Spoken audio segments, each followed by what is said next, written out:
پھر جو سنبھلے تو میں پھر گنبد خضرا دیکھوں، پھر جو سنبھلے۔ حضرت سلمان رضی اللہ عنہ کہتے ہیں کہ نبی کریم صلی اللہ علیہ وسلم نے شعبان کی آخر تاریخ میں ہم لوگوں کو واعظ فرمایا کہ تمہارے اوپر ایک مہینہ آ رہا ہے جو بہت بڑا مہینہ ہے، بہت مبارک مہینہ ہے، اس میں ایک رات ہے شب قدر جو 1000 مہینوں سے بڑھ کر ہے۔ اللہ تعالیٰ نے اس کے روزے کو فرض فرمایا اور اس کے رات کے قیام یعنی تراویح کو ثواب کی چیز بنایا ہے۔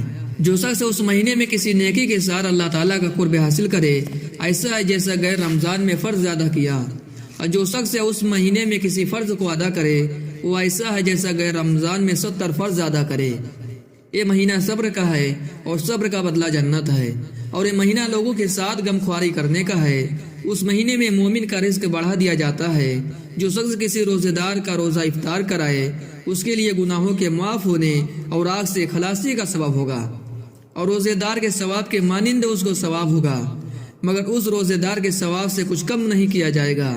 صحابہ رضی اللہ عنہ نے عرض کیا، یا رسول اللہ، ہم میں سے ہر شخص تو اتنی وسعت نہیں رکھتا کہ روزے دار کو افطار کرائے، تو آپ صلی اللہ علیہ وسلم نے فرمایا کہ پیٹ بھر کھلانے پر موقوف نہیں، یہ ثواب تو اللہ جل شانہ ایک کھجور سے کوئی افطار کرا دے یا ایک گھونٹ پانی پلا دے، اس پر بھی مرحمت فرما دیتے ہیں۔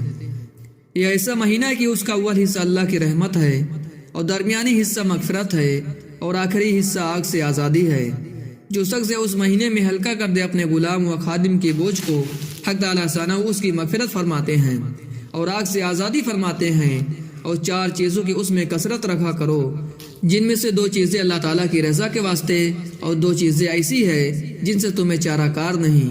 پہلی 2 چیزیں جن سے تم اپنے رب کو راضی کرو وہ کلمہ طیبہ اور استغفار کی کثرت ہے، اور دوسری 2 چیزیں یہ ہے کہ جنت کی طلب کرو اور آگ سے پناہ مانگو۔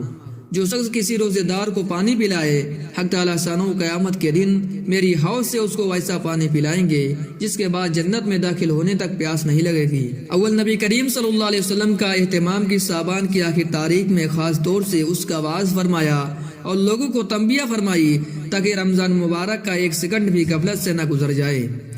پھر اس واعظ میں تمام مہینوں کی فضیلت بیان فرمانے کے بعد چند اموار کی طرف خاص طور سے متوجہ فرمایا۔